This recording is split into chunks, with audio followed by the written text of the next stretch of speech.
আসসালামু আলাইকুম। আজকে আমরা কথা বলবো কিভাবে একটি পেওনিয়ার অ্যাকাউন্ট খোলা যায়। পেওনিয়ার অ্যাকাউন্ট কি? পেওনিয়ার অ্যাকাউন্ট হলো একটি আন্তর্জাতিক ওপেন ব্যাংক।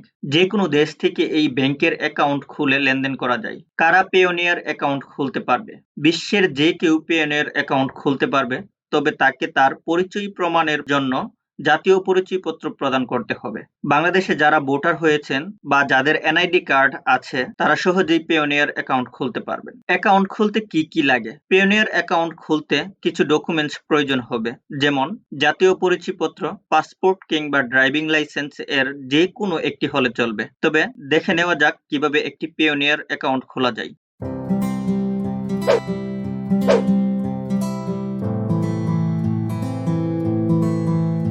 আমরা সরাসরি চলে যাব একটি ব্রাউজারে। আমি ক্রোম ব্রাউজারে চলে যাচ্ছি।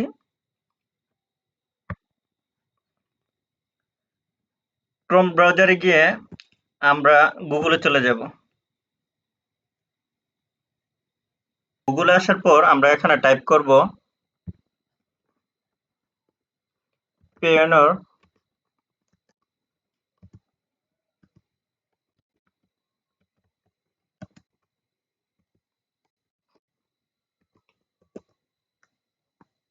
Payoneer login sign up.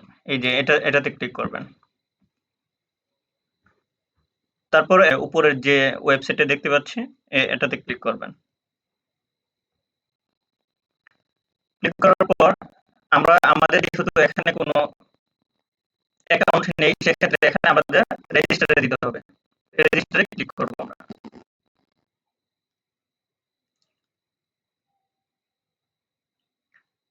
রেজিস্টারে ক্লিক করার পর আমরা ফ্রিল্যান্সিং এর জন্য একটি অ্যাকাউন্ট খুলব। সেক্ষেত্রে আমরা ফ্রিল্যান্স অর অনলাইন প্রফেশনাল এটার মধ্যে ক্লিক করব। এখানে get paid by international clients of freelance marketplace এটাতে ক্লিক করব। তারপর 1000 ইউএসডি এটাতে আমরা ক্লিক করব। তারপর আমরা সরাসরি রেজিস্টারে ক্লিক করব।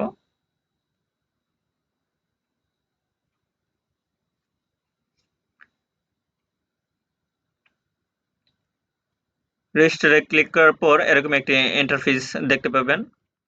এখানে আমরা ইন্ডিভিজুয়াল আছে, ইন্ডিভিজুয়াল রেখে দিব। আমরা ইন্ডিভিজুয়াল রাখবো। তারপর এখানে আপনার ফার্স্ট নেম আছে, ফার্স্ট নেম দিবেন, তারপর লাস্ট নেম দিবেন, তারপর আপনার ইমেল টাইপ করবেন, পুনরায় আপনার আবার ইমেলটাকে রিটাইপ করবেন, তারপর আপনার এখানে বার্থডে টাইপ করবেন। বার্থডে টাইপ করে সবকিছু ফিল আপ হওয়ার পর আপনারা নেক্সটে ক্লিক করবেন। আমি এগুলো ফিল আপ করে নিচ্ছি। সবকিছু ফিল আপ হওয়ার পর আমরা নেক্সটে ক্লিক করব।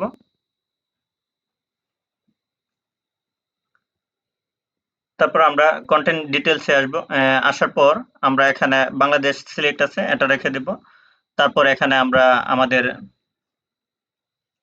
অ্যাড্রেসটি দিয়ে দিব। আপনি অ্যাড্রেস দেওয়ার পরে এখানে অপশনাল হিসেবে আরো অ্যাড্রেস যোগ করতে পারেন। তারপর এখানে আমরা সিটি টাইপ করব। সিটি দেওয়ার পর তারপর আমরা আমাদের এখানে জিপ কোডটি দিয়ে দিব। জিপ কোড দেওয়ার পরে এখানে নাম্বার দিতে হবে। তারপর নাম্বার দেওয়ার পরে আমরা সেন্ডে ক্লিক করব। সেন্ডে ক্লিক করার পর আপনাদের কাছে একটা ওটিপি আসবে আপনাদের ফোনে। ওই ওটিপিটি বসিয়ে তারপর আমরা নেক্সটে ক্লিক করব। আমি এগুলো সবগুলো ফিল আপ করে নিচ্ছি। তারপর আমরা এখানে কোডটি বসানোর পরে আমরা নেক্সটে ক্লিক করব।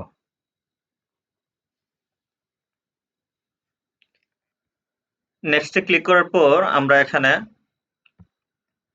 এখানে আপনার পাসওয়ার্ডটি দিয়ে দিবেন। তারপরে এখানে দ্বিতীয়বার আবার রিপাসওয়ার্ডটি আবার টাইপ করবেন। তারপর আপনার কিছু সিকিউরিটি কোয়েশ্চেন আছে, এগুলো আপনি দিতে হবে। সিকিউরিটি কোয়েশ্চেন আছে, এগুলো দিয়ে তারপর আপনার এখানে বাংলাদেশ সিলেক্ট থাকবে, এখানে আপনার এনআইডি নাম্বার বসিয়ে দিবেন। এগুলো আমি ফিল আপ করে নিচ্ছি। তারপর ফিল আপ করে নিয়ে তারপর আপনার নেক্সটে ক্লিক করতে হবে। তো এই পর্বটা আমি পাসওয়ার্ডগুলো টাইপ করে দিচ্ছি। সবগুলো ফিল আপ করার পর আমরা নেক্সটে ক্লিক করব।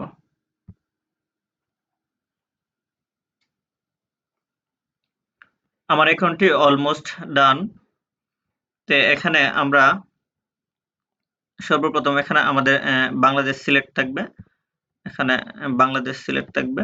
বাংলাদেশ সিলেক্ট করার পর আমরা এখানে বিডিটি থাকবে, আমাদের কারেন্সি বিডিটি থাকবে।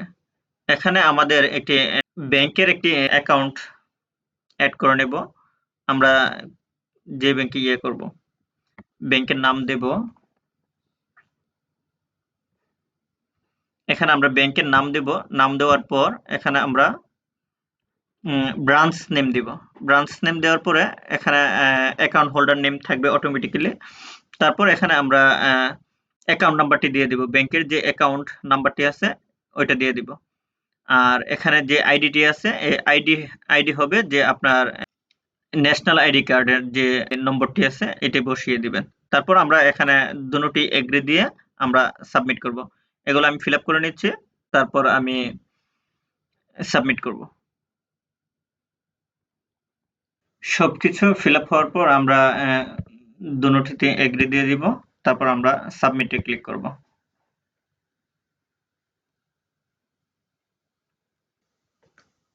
কংগ্রেচুলেশন, এখানে আমাদের অ্যাকাউন্টটি প্রায় কমপ্লিট। এখন আমাদের এখানে একটি মেইল আসবে, আমি মেইলটা চেক করে নিচ্ছি।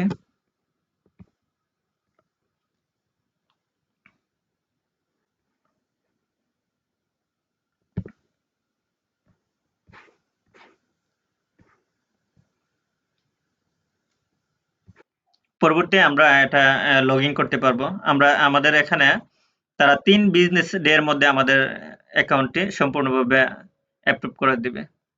ধন্যবাদ সবাইকে।